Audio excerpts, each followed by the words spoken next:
Congressman, thank you so much for joining us and talking to us today. Thank you. Uh, just out of curiosity, Congresswoman, you were a Democrat and you ran a presidential campaign in 2020, and now you have endorsed Vice President Trump.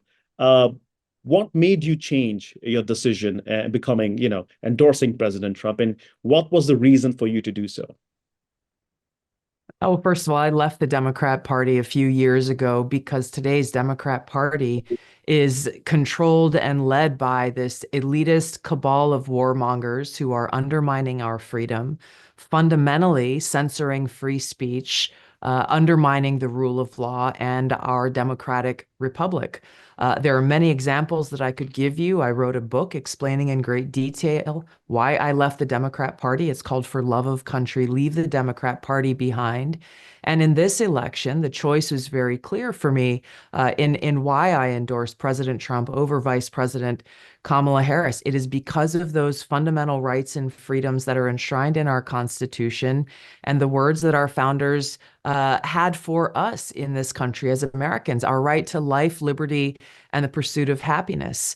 Under Vice President Harris over these past 4 years, along with Joe Biden, they have undermined our freedom and continue to do so. They have weaponized government entities to go after their political opponents. I've personally experienced political retaliation by this administration, putting me on a domestic terror watch list called Quiet Skies just one day after I did an interview criticizing Kamala Harris's record as vice president and talking to the American people about the dangerous consequences of a Kamala Harris presidency. They have ruined our economy, increased the cost of living. We're seeing increased crime, open borders, over tens of millions of illegal immigrants coming across our borders, many of them actually violent convicted criminals coming from other countries. And on a foreign policy front, they have embroiled us in multiple wars in different parts of the world and have pushed us to the brink of World War III and closer to nuclear war than we ever have been before. On every account, the choice is clear that President Trump in this election is our best hope as a country to get back on that path where we can look to a future of peace and freedom and prosperity for all Americans.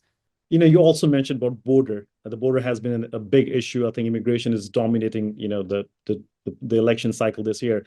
What would be President Trump's policy? I know he's talked about, securing the border. There are a lot of Indian immigrants, who obviously feel that, though nobody talks about their plight.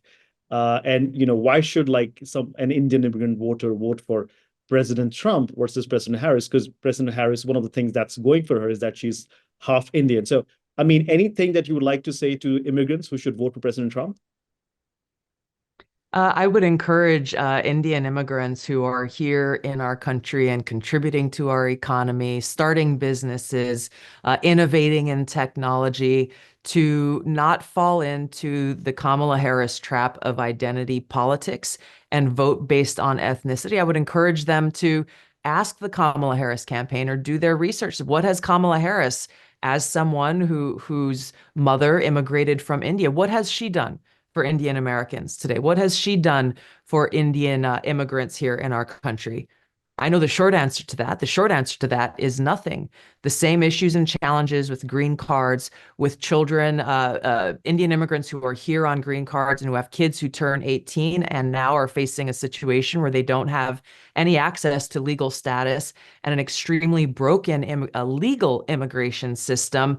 Kamala Harris and Joe Biden have not done a single thing to address these very real and longstanding issues that the Indian American and Indian immigrant communities face here. President Trump has talked very openly about different ideas, such as, immigrants who come here and go to school should immediately be issued a green card when they graduate from university here, because it's in our best interest as a country to be able to retain the kind of talent and innovation and opportunity that many immigrants come here to seek, rather than providing people with skills and capabilities and then sending them back to their home country.